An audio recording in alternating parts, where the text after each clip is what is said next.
So the amendment was offered on the House floor. I think I had every archaeologist in the world call me that morning and that day from all over Pennsylvania, including Washington and all over. And I still offered the amendment. And, you know, what's fair is fair. And the amendment passed.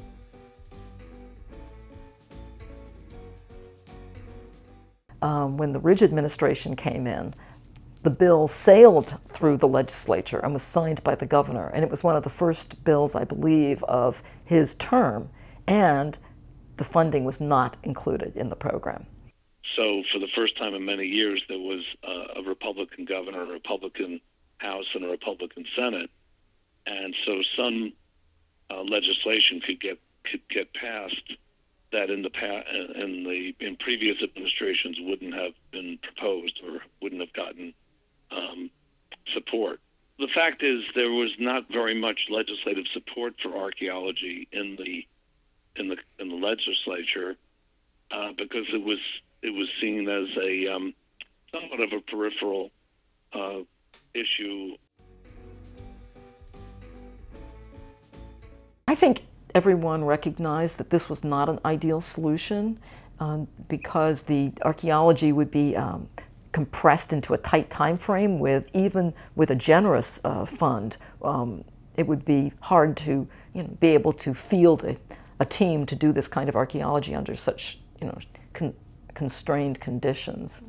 But it was felt that something was going to happen. There was going to be change, whether we wanted it or not, and this was the best compromise that we could achieve.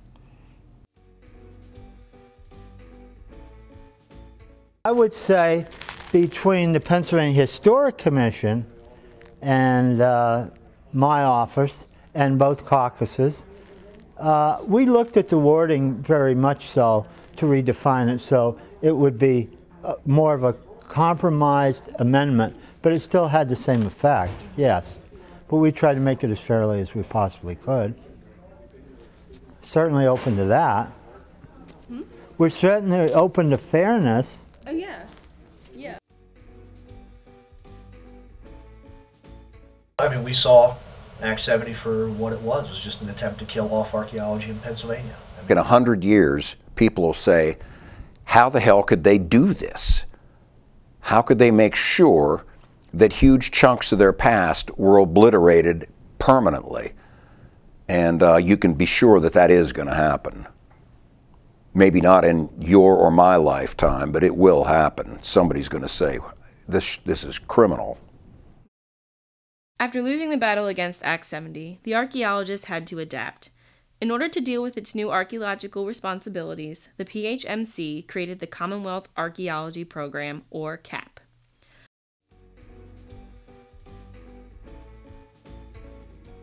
Former state official Brenda Barrett describes the setup of the Commonwealth Archaeology Program. The Commonwealth Archaeology Program started off with pretty high hopes. I think in 1996 they were able to hire a field director. They were able to hire a part-time crew of very eager and hardworking archaeologists. The agency was also able to set up 3 regional contracts to deal with larger projects and to provide specialized services such as geomorphology or flotation of archaeological specimens.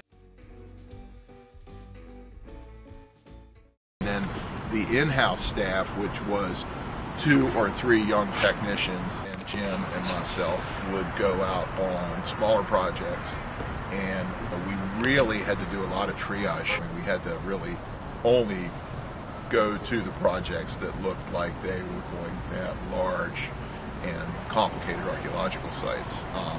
There were a lot of projects with smaller sites or projects where it was sort of undetermined what were out there that we never got. The Commonwealth Archaeology Program, I think, always was on risky ground, and for the first 4 or 5 years, the program was funded and did really many good projects. However, when hard times hit the Commonwealth, economic hard times, and when the governor changed again, the commitment to funding the program went away, and the responsibility was left with the Historical Museum Commission, but the funding disappeared.